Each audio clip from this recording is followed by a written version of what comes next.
Right now, we want to take a look at the housing market as we head into 2025. And joining us to do just that is Sheryl Palmer. She's the chairman and CEO of Taylor Morrison.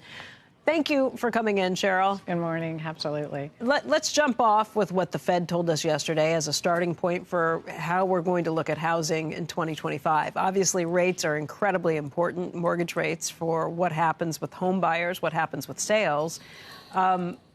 What did you hear yesterday from the Federal Reserve, and do you do anything to change your business operations as a result? Yeah, good question, Becky. You know, a little surprised about the reaction because I didn't really hear anything that was different than I think the market already expected. Right. The cut was 95% built into the market. It's been a few months that we had kind of seen a move from maybe 4 or 5 cuts next year to probably a couple. The interesting thing, and I haven't been able to read everything, but what I've been through so far, the interesting thing is it feels like some of the narrative was about what might happen under the new administration as compared to the state of the economy today.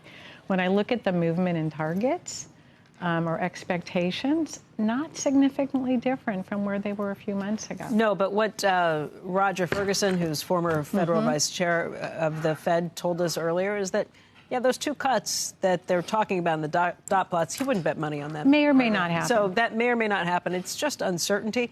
I think what may be more important is watching what happened to the 10-year note yesterday, where it actually picked up above 4.5%. So even as the Fed has been cutting rates this whole time, I think at this point, the 10 years moved up. I think it was 13 basis points yesterday. Before it was 80 basis points. So moving up almost 100 basis points as the Fed has cut 100 basis points. Yeah, and we saw that, like you said, we saw that when he cut 50 last time. We saw the 10-year. We saw mortgage rates go up. I think what we need more than anything is just some stability across expectations because there's just been so much volatility, and it's the erratic movement in the 10-year, I think, is more impactful, honestly, than the rates itself.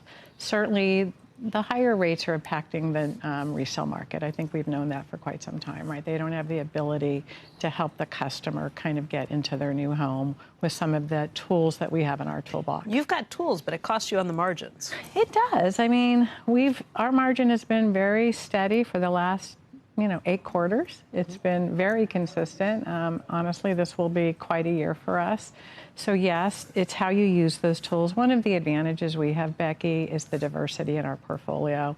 If you go back to the COVID days, it was all about spec homes and it was all about serving the first-time buyer.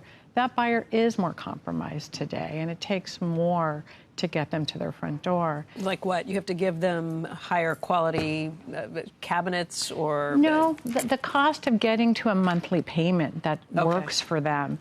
And that's a subset of my business. It's about 1/3. And so I have 2/3 with my move-up buyer, what we call our resort lifestyle, our active adult, 55 plus. It has a lot of different names. That's predominantly a cash business. They have a lot of equity. The equity in the country today is on average $400,000, but that's not helping those first-time buyers. So we need to separate strategies because unfortunately everything traveled yesterday in not a good way, but the strategies are different. Our business is not near as affected by some of these movements. You said something in the notes that really surprised me, the idea that supply is not the issue for you, that you have plenty of supply. That doesn't match up with what we've heard on a national narrative. Yeah, I think there's some mixed messages out there and some confusion for a couple of reasons. One, not all inventory is created equal. On average, the inventory in our country today, resale, is about 40 years old.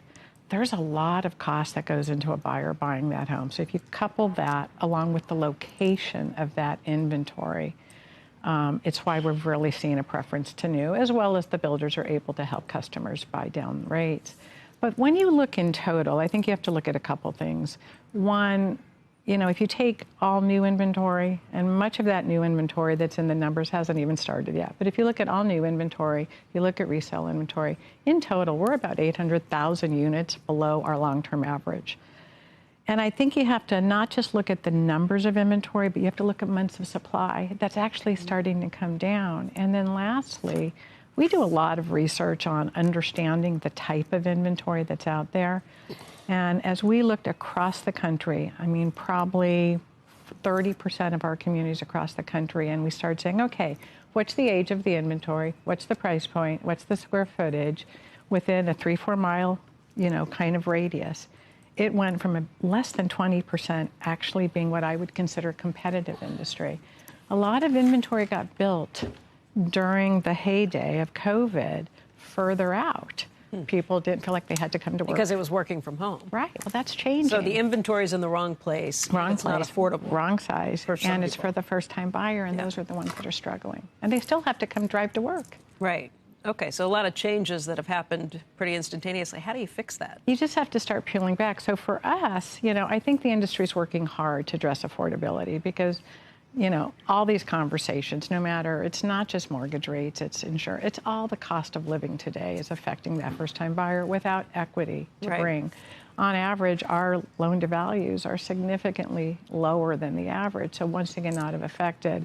It's square footage. It's becoming more efficient in the way we build. And I think that's happening through really some of the advantages the large builders are getting for continuing to take share. Do you worry when there's talk about tariffs, even with a country like Canada, where we get a lot of our timber from? Is that a... Yeah, I think we have to see what happens on the other side of this. We have worked hard through COVID to really focus our product domestically. So as we've looked at the cost of all of this, very little of our lumber comes from Canada, but it's a concern. I don't want to ignore it. I'm just not convinced we're going to see these in the way that everyone's thinking or will understand. Is this a posturing effort? So what's your outlook overall for 2025? If you had to assign a grade to what you think the industry is going to look like?